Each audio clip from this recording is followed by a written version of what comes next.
DPR hari ini, MJ Listener menggelar rapat paripurna ke-20 dengan agenda mengesahkan Perpu Pemilu menjadi undang-undang, dan DPR juga menyetujui hasil uji kepatutan dan kelayakan terhadap 3 calon hakim agung. Selengkapnya kita bergabung dengan jurnalis Media Group Network, Marcelina Tumundo, langsung dari DPR RI Senayan, Jakarta. Selamat siang, Marcelina. Halo, selamat siang, Prihadi dan MJ Listeners. Oke, Marcelina, seperti kita ketahui bersama, Perpu Pemilu disahkan. Tapi apa saja perubahan-perubahan yang MJ Listener perlu ketahui terhadap Undang-Undang Pemilu sebelumnya? Baik, terkait dengan pengesahan Perpu Pemilu menjadi undang-undang, di dalam Perpu ini sebetulnya ada beberapa pasal yang diperbarui atau diubah dari Undang-Undang Pemilu yang sebelumnya atau Undang-Undang Nomor 7 Tahun 2017.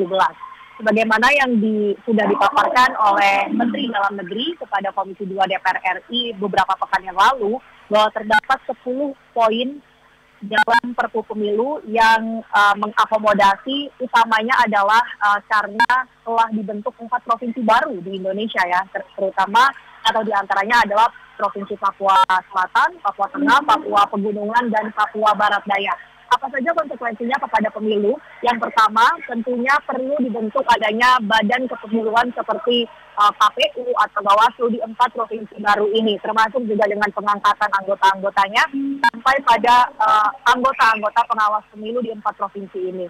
Selain itu juga berpengaruh, 4 provinsi baru ini berpengaruh pada jumlah kursi DPR RI, yang mana sebelumnya dalam Undang-Undang Pemilu yang lama jumlah anggota DPR RI adalah 575 anggota, sementara dengan adanya 4 provinsi baru menjadi 580 anggota DPR RI untuk memberikan adanya perwakilan suara dari 4 provinsi baru. Kemudian terkait dengan jumlah atau pengangkatan dari anggota DPRD, ini juga tentunya disesuaikan dengan adanya 4 provinsi baru di Papua dan Papua Barat tersebut. Tidak hanya soal provinsi baru di Papua, tapi Perpu Pemilu ini juga mengatur soal berjalannya pemilu di IKN, di mana ini merupakan daerah baru di Indonesia, tetapi kemudian Perpu ini menetapkan bahwa pemilu di IKN akan mengacu atau tetap berlandaskan pada Undang-Undang Pemilu yang lama, artinya masih termasuk dalam satu wilayah Provinsi Kalimantan Timur. Selain itu, Perpu Pemilu ini juga mengatur terkait dengan adanya pemilihan atau pengocokan ulang nomor dari partai politik. Sebelumnya, KPU sudah menggelar pemberian nomor urut terhadap partai politik pada beberapa bulan yang lalu.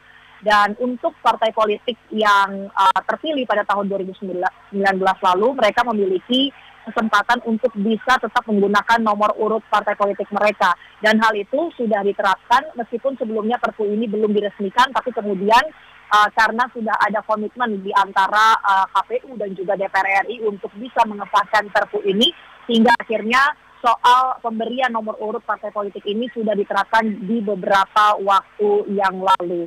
Dan tentunya dengan sudah ditetapkannya Perpu Pemilu sebagai undang-undang, ini juga menegaskan kembali sikap dari DPR RI untuk melaksanakan pemilu sesuai dengan jadwalnya atau mendukung pelaksanaan pemilu sesuai yang sudah ditetapkan, yakni pemungutan suara pada tanggal 14 Februari 2024 nanti. Ini tentunya menjadi sikap yang penting untuk ditunjukkan, Prihadi dan MJ Listeners, karena di tengah terus bergulirnya adanya isu atau pihak-pihak yang berupaya untuk dilakukannya penundaan terhadap pemilu serentak tahun depan. Oke. Ada agenda lainnya ini terkait dengan hasil uji 3 calon hakim agung, Marcelina. Siapa saja nama yang pada akhirnya disahkan dan bagaimana proses fit and proper test itu tadi berlangsung hari ini? Untuk 3 nama hakim agung yang disetujui oleh DPR RI, mereka adalah Lukas Prakoso dari Kamar Perdata, lalu ada Lulik Tri Cahyaningrum dari Kamar Tata Usaha Negara, serta Imron Rosyadi dari Kamar Agama. 3 calon hakim agung ini sudah disetujui oleh DPR RI dan nantinya mereka dapat dilakukan pelantikan oleh Ketua Mahkamah Agung. Sebelumnya pada pekan lalu, tepatnya tanggal 28 Maret, Komisi 3 DPR RI sudah melakukan fit and proper test. Awalnya Komisi Yudisial memberikan ada 9 nama calon hakim agung.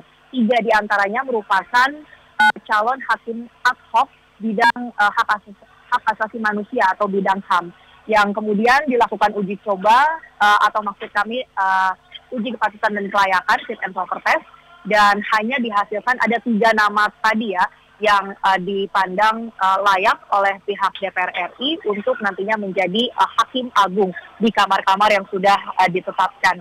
Sementara untuk hakim ad hoc HAM, ini yang juga menjadi pertanyaan karena dalam fit and proper kemarin, 3 calon yang diajukan oleh Komisi Yudisial ini dipandang belum memiliki pengalaman yang cukup dalam menangani kasus-kasus HAM berat di Indonesia, sehingga akhirnya 3 nama calon hakim ad hoc tidak mendapatkan persetujuan dari pihak Komisi 3 DPR RI.